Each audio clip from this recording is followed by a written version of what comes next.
Hello friends, welcome to my channel simple creation by Anita Singh. आज इस video में मैं आपके साथ शेयर करने जा रही हूँ वेलवेट कुर्ती के स्टिचिंग। इसका कटिंग का पार्ट मैं आपके साथ शेयर कर चुकी हूँ। ये हमारा स्लीव्स है, इस तरीके से मार्किंग करनी है और नॉच कर लेना है। तो ये हमारा गोलाई का नॉच हम यहाँ पे लगा रहे हैं, फोल्डिंग का मार्जिन। तो बस अब एक पार्ट को लेते हुए जहां पर हमने कट लगाया वहां तक फैब्रिक को एक बार फोल्ड करते हुए एक बार फिर से फोल्ड करना है। तो इस तरीके से ये दो बार फोल्ड करते हुए हम इस पे सिलाई लगाएंगे। सिलाई लगाते वक्त आपको फैब्रिक को बिल्कुल भी खींचना नहीं है, बहुत ही आराम से आपको ये स्टिच करनी है। यहाँ पर मैं ये पक्के टांके की स्टिच लगा रही हूँ। अगर आपको तुरपाई करनी है तो आप कच्चे टांके की स्टिच भी लगा सकते हैं। तो बस इस तरीके से फोल्ड करते हुए हम स्लीव्स में स्टिच कर लेंगे।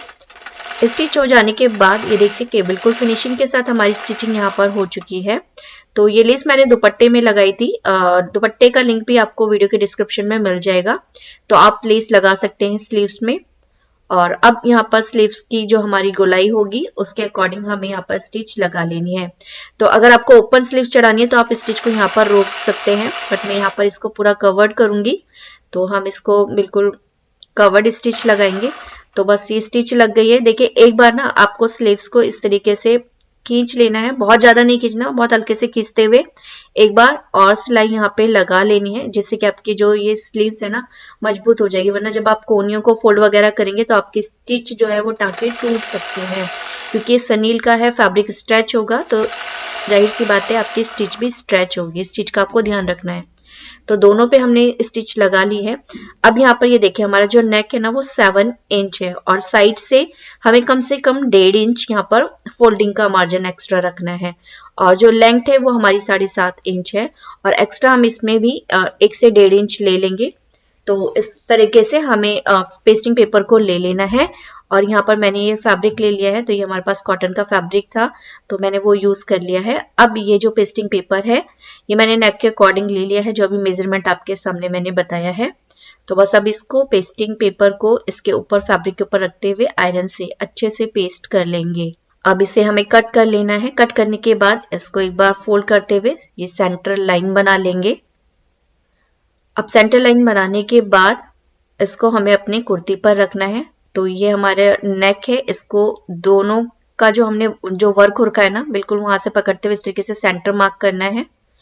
और अब ये जो सेंटर मार्क है यहाँ पर हम ये लाइन को ड्रॉ कर लेते हैं ताकि हमारा जो नेक है वो टेढ़ा ना हो। तो बस अब ये पेस्टिंग हमें यहाँ पर रख लेना और इस लाइन से मिलाते हुए हम इसको पिन कर लेंगे, है ना। पिन करने से हमारे ये जो है फैब्रिक सिक्योर हो जाएगा, हिलेगा नहीं। और अब ये जो यहाँ पर हमारा सिरोजगी वर्क हो रखा है उसके अकॉर्डिंग ये यहाँ पर मार्किंग कर रही हूँ ताकि हम इस पे स्टिच लगा सके। आप टच करते हुए स्टिच लगा सकते हैं। तो ध्यान रहे कि सिरोजगी वर्क से हल्का सा एक पॉइंट आगे की तरफ ही आपको स्टिच लगाना है। बस इस तरीके से हम ये टच करते हुए स्टिच लगा लेंगे। तो स्टिच लग चुकी है। अभी साइड में 1.5 इंच का ये मार्क कर लेंगे, 1.25 या 1.5 इंच का आप मार्क कर ले इस तरीके से। और एक्स्ट्रा जो फैब्रिक है उसको कट कर लेना है। कटिंग करते वक्त ध्यान रखना है कि आपकी कुर्ती का फैब्रिक ना कटे। तो बस इस तरीके से कट करते हुए अब साइड में एक पैर के स्टिच लगा लेंगे। तो इसके लिए फैब्रिक जो है ना नीचे कुर्ती का उसको नीचे की तरफ कर लेना है और बस ये हमारा पेस्टिंग वाला फैब्रिक बाहर की तरफ रहना चाहिए। तो बस इस तरीके से करते हुए स्टिच लगा लेंगे। तो जब भी ना आप इस तरीके से नेक बनाते हैं तो आपका नेक जो है वो बहुत फिनिशिंग के साथ बनकर आता है और नेक बनाने में कोई दिक्कत भी नहीं होती है। बहुत ही जल्दी इस तरीके से नेक आपका बन जाता है। अब साइड से हल्का सा राउंड में कट लगाते हुए इसको हम एक बार और स्टिच कर लेंगे। तो ये स्टिच हमारा हो चुका है। अभी साइड से 1/4 इंच फैब्रिक छोड़ते हुए हम इसको पूरे राउंड में कट कर लेंगे। कट करने के बाद हमें इस तरीके से नॉच कर लेना है। नॉच करने के बाद जो फैब्रिक है उस पर हम एक स्टिच और लगा लेंगे यहाँ पर। तो ये जो स्टिच हम लगाएंगे ये हमें फ्यूजिंग वाली साइड पर लगाना है, कुर्ती के ऊपर नहीं लगाना। तो जो भी एक्स्ट्रा मार्जिन है ना स्टिचिंग का नीचे से वो हमें फ्यूजिंग वाली साइड में बाहर की तरफ करते हुए स्टिच लगा लेना है। तो अब इस पे हमने कच्चे टांके की स्टिच लगा ली है। तो ये हमारा फ्रंट नेक रेडी हो चुका है। अब हम बैक पर करेंगे। तो बैक पे भी सेम हमें मार्किंग रख लेनी है 3.5 इंच की और इस तरीके से ये नेक के पार्ट को रख लेना है, बिल्कुल फोल्डिंग से फोल्डिंग मिलाते हुए। और ये मार्किंग एक बार हम रीचेक कर लेंगे यहाँ पर। तो इस तरीके से हमने ये कर ली है। तो ठीक है, आप नेक को कम या ज्यादा कर सकते हैं। तो बस अब यहाँ पर 1/2 इंच का मार्जिन लेते हुए हम इसको कट कर लेंगे। तो ये जो ऊपर का यू शेप है ना, इसको आप थोड़ा सा और नीचे से बढ़ाकर कट करें तो आपको नेक को फोल्डिंग करने में आसानी होगी। तो यहाँ पे भी हम यहाँ पर ओरे पट्टी कट कर लेंगे। तो जो फैब्रिक बचा हुआ था उसमें से मैंने ये ओरे पट्टी कट कर ली है नेक के लिए। तो ये अप्रोक्स 1.5 इंच के आसपास आपको चौड़ाई में पट्टी रख लेनी है। लेंथ आपको नेक के अकॉर्डिंग लेनी है। तो फैब्रिक को ना आपको कम से कम 1 से 1.25 इंच ऊपर की तरफ निकाल दें, जिससे कि जब आप नेक को पलटेंगे ना तो आपका जो नेक है वो पूरा प्रॉपर रहेगा। तो बस अब हल्का सा यहाँ पर इस तरीके से हमें ये राउंड के अकॉर्डिंग स्टिच कर लेना है।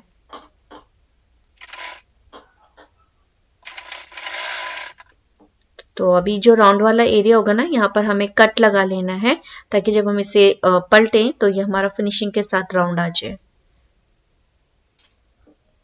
तो अभी इसके ऊपर हम एक और स्टिच लगा लेंगे। बिल्कुल ये जो हमारी पट्टी है, पट्टी के ऊपर स्टिच लगानी है। एक्स्ट्रा फैब्रिक कट करते हुए अब हम इस फैब्रिक को जितना हमारा ये नीचे से मार्जिन है ना, उस मार्जिन के अकॉर्डिंग फैब्रिक को हम इस तरीके से फोल्ड करेंगे। देखिए इस तरीके से। अब इसके ऊपर हम एक सिलाई लगा लेंगे। तो ये जो सिलाई है आप इसे कच्ची लगा सकते हैं और पक्की भी लगा सकते हैं। अगर आपको इसको निकालना है तो आप इस पे कच्ची सिलाई लगा ले और बाद में स्टिच करने के बाद उस सिलाई को निकाल सकते हैं। तो अब ये जो एक्स्ट्रा फैब्रिक है स्टिच करने के बाद इसको कट कर लेना है। कट करने के बाद फैब्रिक को हम इस तरीके से अंदर की तरफ मोड़ लेंगे।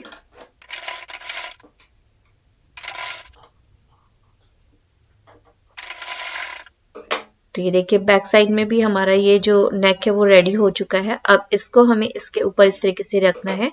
कुर्ती की राइट साइड नीचे की तरफ होनी चाहिए। उसके ऊपर बैक पार्ट को रखेंगे। शोल्डर से शोल्डर को मिला लेना है। मिलाते हुए जितना भी मार्जिन हमने स्टिचिंग का रखा हुआ है 1/2 इंच का, उसके अकॉर्डिंग हमें ये स्टिच करनी है। अब नीचे के पार्ट को इस तरीके से ओपन कर लेना है। जो एक्स्ट्रा हमारा फ्यूजिंग वाला साइड होता है ना नेक का, उसको ओपन करते हुए इस पट्टी को हमें फोल्ड करना है। तो यहाँ पे थोड़ा सा आपको एफर्ट्स लगेगा फोल्डिंग में, क्योंकि अभी ये जो बैक का नेक है ना हमारा थोड़ा ऊपर से कम आता है, स्ट्रेट में नहीं होता, राउंड में होता है। तो इसको स्टिच लगाने में थोड़ा सा एफर्ट्स लगता है। तो यहाँ पर बहुत ही केयरफुली आपको ये शोल्डर को स्टिच करना है। ठीक है, तो अच्छी तरीके से पहले सेट कर ले, उसके बाद ये स्टिच लगाएं। तो ये स्टिच हमारी लग चुकी है। एक स्टिच लगाने के बाद आपको कुर्ती को इस तरीके से चेक कर लेना है कि आपकी स्टिच प्रॉपर आई है कि नहीं। तो यहाँ पर हमारी स्टिच ठीक है। अब इस पर हमें एक स्टिच और लगा लेनी है। तो ये जो नेक वाला पार्ट है ना, अगर आपको लगता है कि इसमें ऊपर से एक्स्ट्रा है बहुत ज्यादा फैब्रिक, तो उसको आप कट कर सकते हैं। उससे आपके जो नेक पे फिनिशिंग अच्छी आ जाती है। ठीक है, तो यहाँ पर मेरा ये बिल्कुल ठीक है, मोटा पार्ट नहीं है, तो मैं इसे कट नहीं करूंगी। तो बस अब ये हमने स्टिच लगा ली है दूसरी। तो अब हमें यहाँ पर एक बार ये नेक जो है वो प्रॉपर चेक कर लेना है। तो गाइस जितना भी आपका हेड का सर्कमफ्रेंसेस होता है ना, उसके अकॉर्डिंग आप अपने नेक राउंड को चेक करते हुए अपनी कुर्ती के नेक को भी चेक कर सकते हो। यहाँ पर 26.5 है, जबकि मेरा जो हेड सर्कमफ्रेंसेस है वो 20.5 है। तो इस तरीके से आप अपने नेक को चेक कर सकते हैं। अब ये जो कुर्ती है हमारी, इसके कमर वाली साइड को हम इस तरीके से स्टिच कर लेना है। साइड्स को स्टिच करेंगे। तो ये मैंने यहाँ पर दोनों तरफ से स्टिच कर लिया है। अब हमें चाक पर स्टिच करना है। तो स्टिच करने से पहले ये जो हमने मार्किंग कर रखी है, मार्किंग के अकॉर्डिंग हम फोल्ड करेंगे। तो पहले लाइन के बराबर फोल्ड करना है और फिर एक बार फिर फोल्ड करते हुए इसको हम पिन कर लेंगे। तो डायरेक्ट जब आप इस तरीके से पिन करेंगे, उसके बाद जब स्टिच करेंगे तो आपकी फिनिशिंग काफी अच्छी आएगी और आपको किसी तरीके का फोल्डिंग में प्रॉब्लम भी नहीं आएगा। इस तरीके से आपका बिल्कुल स्ट्रेट पट्टी यहाँ पर बन जाती है। तो अभी ये जो पॉइंट है हमारा चाक वाला, यहाँ पे भी अच्छे से इस तरीके से फिंगर को डाल के चेक कर लें, किसी तरीके की कोई सिलवट नहीं होनी चाहिए। तो बस अब पिन लगा लेंगे। तो जैसे हमने ये ऊपर की तरफ फोल्ड किया है, नीचे के बचे हुए पार्ट को भी हमें बिल्कुल मिलाते हुए फोल्ड कर लेना है। तो मैंने यहाँ पर इसे पिन अप कर लिया है। अब पिन को निकालते हुए हम इस पर स्टिच लगा लेंगे। तो स्टिच आप इसमें डायरेक्ट पक्की वाली स्टिच भी लगा सकते हैं, और अगर आपको तुरपाई करनी है तो आप तुरपाई वाली स्टिच भी कर सकते हैं। तो यहाँ पर मैंने इस पर पक्की स्टिच लगा ली है। देख सकते हैं फिनिशिंग के साथ हमारी स्टिच हो चुकी है। जो फ्रंट में हमारा सिरोस्की वर्क था वहां पर हमने थोड़ा पार्ट छोड़ दिया था, वहां पे मैंने तुरपाई की है। अब नीचे से हमारा ये 2 इंच का फोल्डिंग है। इसको बिल्कुल चाक पॉइंट से मिला लेना है, दोनों पार्ट्स को, छोटा बड़ा ना हो। तो बस इस तरीके से मार्किंग कर लेंगे फ्रंट और बैक दोनों में। तो दूसरी साइड भी इसी तरीके से दोनों पार्ट्स को मिला लेना है, और कोई पार्ट अगर छोटा बड़ा है तो उसको हम यहाँ पे कट कर लेंगे। ठीक है, तो अच्छे से इसको चेक कर लेना है आपको।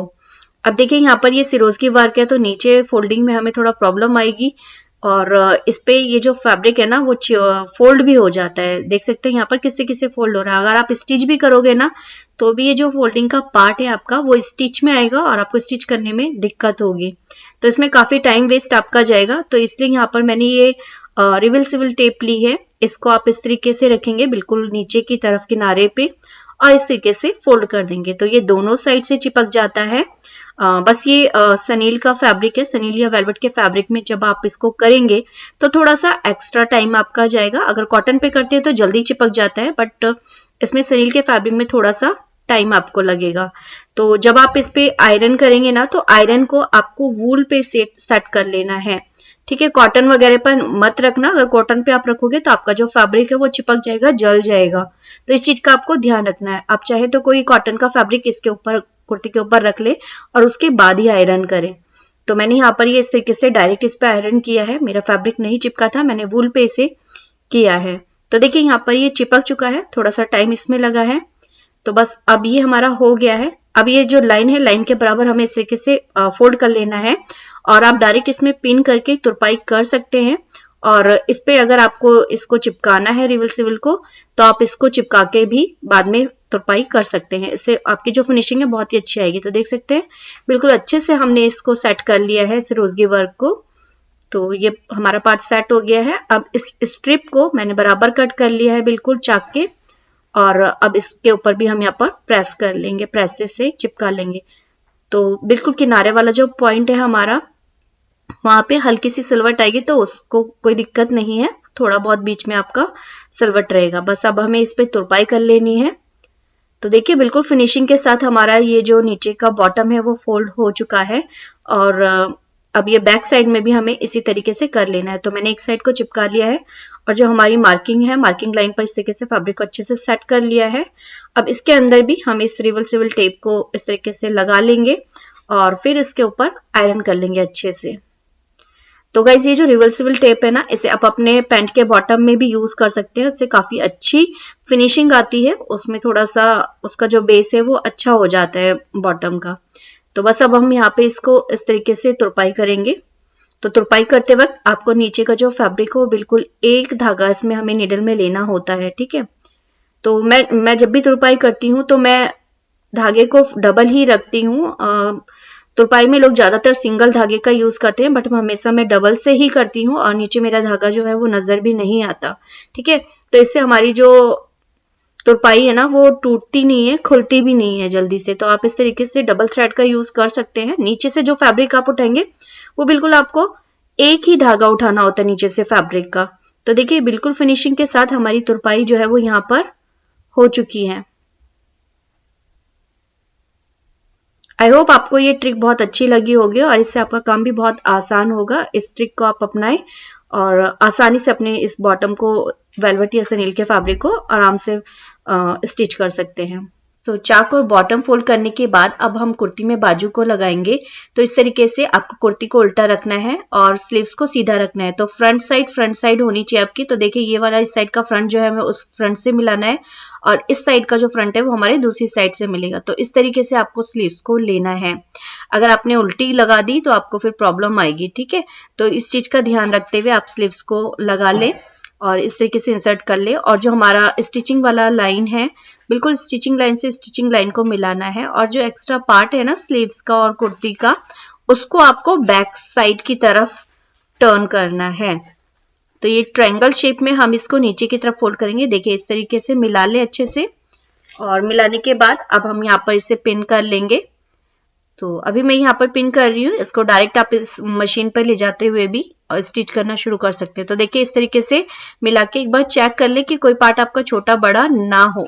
इन केस अगर आपका एक दो सूत का फैब्रिक छोटा बड़ा होता भी है तो जो राउंड का एरिया आता है ना हमारे आर्म होल में, उस राउंड वाले एरिया पर आप छोटे पार्ट्स को हल्का से स्ट्रेच कर लें तो उससे आपकी जो स्लीव्स है वो कंफर्टेबली स्टिच हो जाएगी और उसमें कोई प्रॉब्लम भी नहीं आती है। बहुत ज्यादा अगर है तो आपको आपके आर्म होल में कटिंग में ही प्रॉब्लम है तो उसको आपको कटिंग ही करना पड़ेगा। तो अब देखिए ये जो फैब्रिक है ना इसको मैंने बैक साइड में टर्न कर लिया इस तरीके से, और जो हमारे ये अंदर की साइड से है इसको भी हमें बैक साइड में इस तरीके से बिल्कुल फिनिशिंग के साथ टर्न कर लेना है। तो यहाँ पर आपका जो स्टिचिंग का पार्ट है वो मोटा भी नहीं रहेगा और जब आप इसको वेयर करेंगे तो आपको बाजू में कोई प्रॉब्लम भी नहीं होगी। तो बस इस तरीके से फोल्ड करके हमें इसे स्टिच करना है। तो यहाँ पर आप एक पैर का या आधा इंच का, इससे ज्यादा मार्जिन आपको स्टिचिंग में नहीं लेना है। तो बस ये मिलाते हुए हम इसमें बाजू में पूरे में स्टिच लगा लेंगे। तो गाइस अगर आपको वीडियो पसंद आए तो वीडियो को लाइक और चैनल को सब्सक्राइब करना बिल्कुल भी ना भूले और बेल आइकन को जरूर प्रेस करें जिससे आपको आने वाली सभी वीडियो की नोटिफिकेशन मिलती रहे।